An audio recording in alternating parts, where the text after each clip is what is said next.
sprawling across 1.5 million acres of rugged highlands, Mark Twain National Forest sits at the heart of the American Midwest. Throughout history, its volcanic mountains and networks of ancient caves made it a natural hideout for Native Americans, outlaws, and gangsters. Today, many believe it harbors something more sinister. Dark forces from the underworld running amok in the wilderness. When I think of the Mark Twain National Forest, I think of an evil place. I've had nightmares about the place, you know. 2012. Don Fon is driving through a remote area just outside Mark Twain National Forest. It's a place where almost nobody goes. It makes him nervous to be driving there alone. It's shrouded on both sides by trees, and the forest is over here, and it's a real creepy kind of a place, especially when it starts getting dark. Suddenly, Don notices something unusual with the truck. The odometer has stopped working. And it's not the only thing going haywire on the dashboard. This gas gauge went all the way down to the empty mark, and the light come on, and thought it was going to die. Couldn't figure out what was going on. Started running really rough and just started having all kinds of funky things going on with the car. A breakdown is the last thing Don needs, especially in this area near Mark Twain National Forest. It's not really a place you want to be hanging around any longer than you really have to. You get that kind of really heavy feeling. Something's just not quite like it's supposed to be, like people are watching you and stuff. Inexplicably, the truck starts running again. Don wastes no time in turning around and heading back the way he came. Then he gets another bizarre surprise. About where he started experiencing all these problems, they just stopped. Speedometer started acting right, odometer started acting right, gas gauge went back up to full. What happened to Don Fon's truck in Mark Twain National Forest? Paranormal investigator Bud Steed is intrigued by the incident. He decides to check out the area for himself. It isn't long before he gets the alarming sensation that something isn't quite right.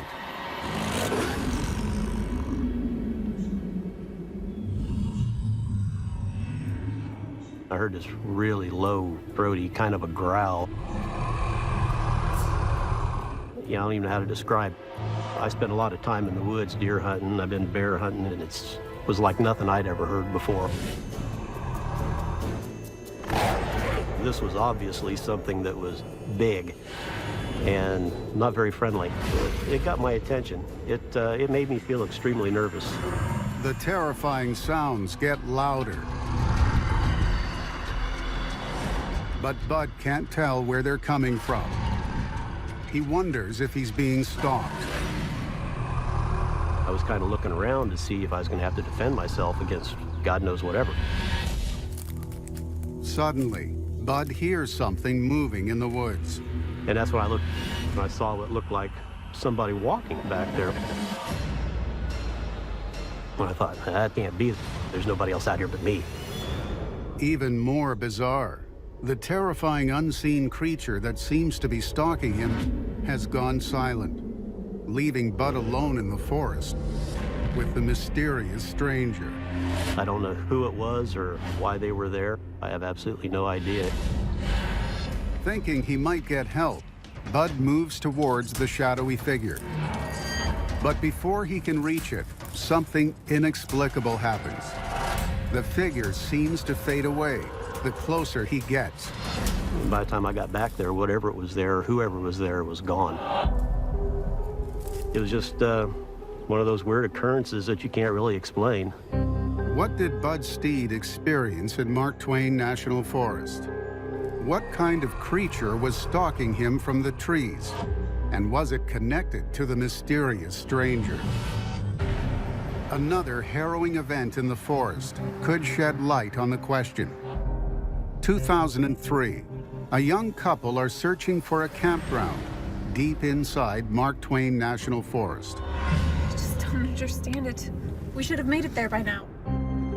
They were lost, and they were trying to find their way.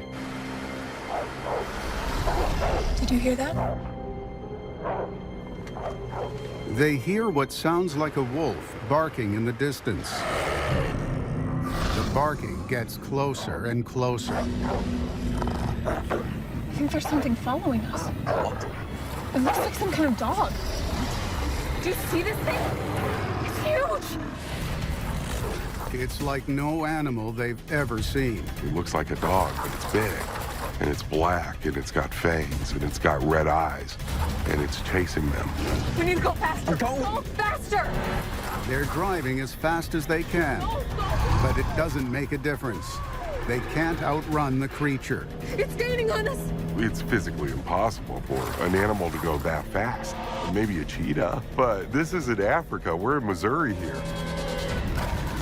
The creature chases them for miles It's right here! Come on! Go! We gotta move! before they're finally able to shake it. They were pretty shook up. I imagined this couple never been so frightened. What was it that chased the car that day in Mark Twain National Forest? Brandon Callahan, a paranormal investigator, has a shocking theory. He believes it was an otherworldly beast known as a hellhound. Hellhounds are a demonic creature that have been called in, usually ritualistically, and they cannot be sent back. What a lot of people believe is that it is a harbinger of evil, and they could even be guarding entrances to hell. What can explain the presence of hellhounds and the mysterious stranger in Mark Twain National Forest? Could they be connected with the inexplicable malfunctions in Don Fawn's pickup truck? An incident in 2009 could offer a clue. The deer were all dead, and the deer were all mutilated. And I'm not talking 1 or 2 or 3, I'm talking like 20, 30. Mark Twain National Forest straddles the Ozark Highlands of southern Missouri, home to some of the oldest mountains in the United States. In the most remote corners of the forest, it's claimed that vehicles inexplicably malfunction and terrifying hellhounds roam the backwoods. What could account for these strange and inexplicable incidents? 2009. Researcher David Harkins is visiting a local historical site deep inside Mark Twain National Forest. It's the grave of a young woman, Eliza Jane Laycox, who died in 1897.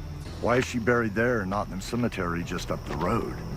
A lot of the locals believe that she was a witch and that she couldn't be buried in consecrated ground. So they just buried her right there, pretty much where her house once stood. It's not a place you really want to go by yourself. Anytime I've ever been there, I've experienced a overwhelming feeling of sadness. Like you just want to break down in tears, just like one of your parents died or something. He is about to leave when he notices something unusual about the gravestones. And the stones are almost warm to the touch, even though it was probably about 25, 28 Fahrenheit out. Is it paranormal? Something, with physics? Something in a natural, environment? I don't know. David's trying to make sense of this bizarre discovery when he suddenly realizes he's not alone. I look up, and it looks like there's what I would describe as a man standing, rather tall. I'd say close to 7 foot. As David stares at the mysterious stranger, he sees something that defies explanation. A sinister light is coming from the man's eyes. His eyes were red. It's pretty shocking. You're like, did I really see that? You do a double take. And at that point, all you can think of is to get out of there. But before David can flee the scene, the bizarre figure almost seems to become ghost-like. Within 2 seconds, it just kind of flickered like sun coming through some mini blinds, and it was just gone.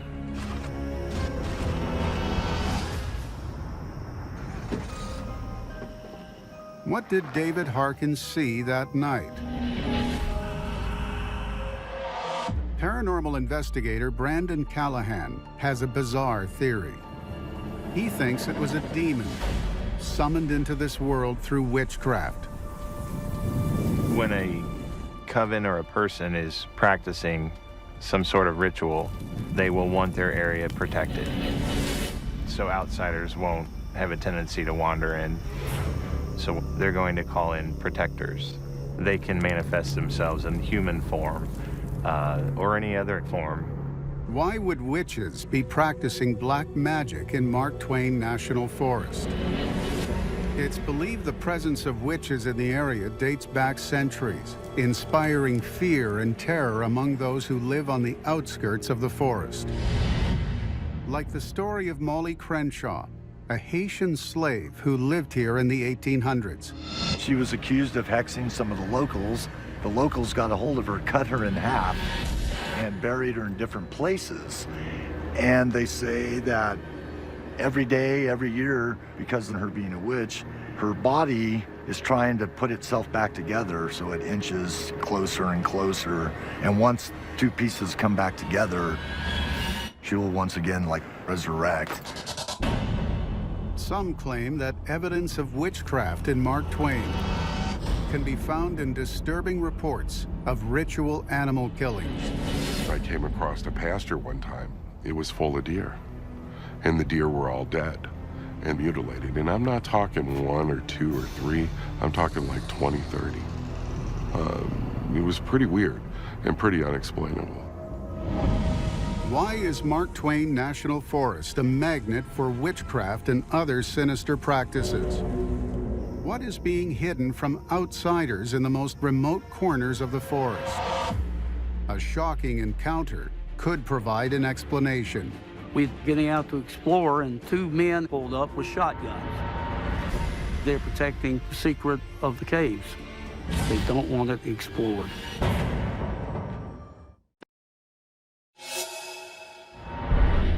Since the dawn of time, water moving through Mark Twain National Forest has carved out a system of underground chambers in its volcanic hills. These caves, which number in the hundreds, are believed by some to conceal sinister phenomena. Vicious hellhounds, demonic figures, and shadowy practitioners of black magic. The cave system is also used as a hideout for people and things that need to stay concealed. In the 19th century, the legendary outlaw Jesse James hid from authorities in one of Mark Twain's caves and may have concealed his loot there. He actually signed his name on the cave wall. So any cave that has, a history with famous robbers, there's always a legend that they buried something in there. Who knows? Maybe it just hasn't been found yet.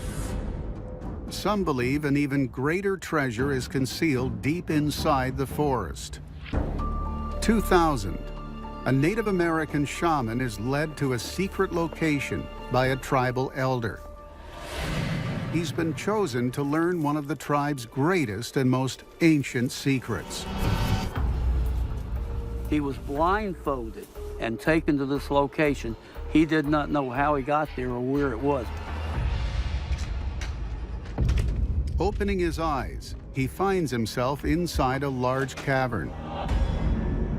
On the walls, symbols in a language he doesn't recognize.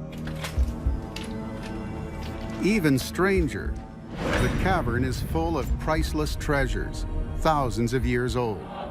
It's an underground depository of ancient artifacts from all over the world that have been deposited in one area in the middle of the United States in a cave. And this ancient artifact of treasures is protected, and people are not welcome there. Tribal elders call this place the Hall of Records. The cave's been there forever. How it got there, who created it, I have no idea. There are legends of halls of records all over the world. They supposedly hold, the history and science and the medicine of a lost civilization. After hearing about the cave, Charles Teague sets out to locate the mysterious Hall of Records for himself. He becomes obsessed with the cave, searching for it for years. He finally locates it in Mark Twain National Forest, underneath an ancient earthwork structure known as the Missouri Mystery Mound. But Teague has never been able to explore the structure. Every time he's tried, he's been driven away by mysterious gunmen who guard it and keep the curious away. We'd pulled up and we were getting out to explore, and two men pulled up with shotguns. They go, "What the hell are y'all doing?" And we looked at them, we were kind of scared. We didn't know what was going on. What secrets are gunmen protecting at the Missouri Mystery Mound? Could it be the key to a lost civilization? I've always loved the thought of history as we know it not being complete. And if there have been past civilizations, and if one of them, buried their secrets here in Missouri, that would be one of the best stories I'd ever heard in my life. Why is Mark Twain National Forest at the epicenter of so many unexplained activities? Some believe it may have something to do with a clue Charles Teague used to find the Hall of Records. That clue was a fault line located deep within Mark Twain National Forest. Known as the New Madrid Seismic Zone, its power is so great that it could explain many bizarre incidents in the area.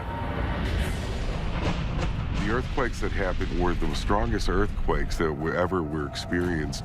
The Mississippi River actually ran backwards.